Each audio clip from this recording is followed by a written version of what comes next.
Today in phonics, we're going to carry on learning how to spell the common exception words. So as you can see, the words that we're going to focus on today are move, pretty, after, last, and find.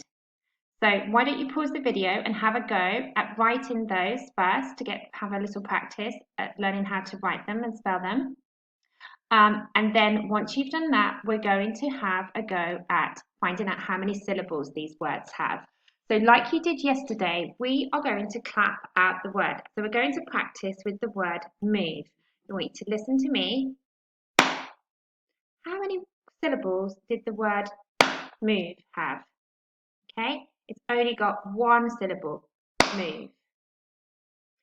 Have a go now at doing the same with the other words. Once you have done that, your challenge is to write your own sentences using these words. Make sure that you spell them correctly and your sentences have a capital letter and a punctuation mark at the end. Finally, don't forget, tomorrow is your spelling test day.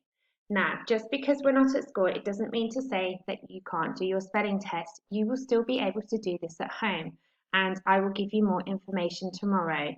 But tonight, I would like you to make sure that you practice, or today, make sure that you practice your spellings. Here is your list of spellings that you will be having for your spelling test tomorrow.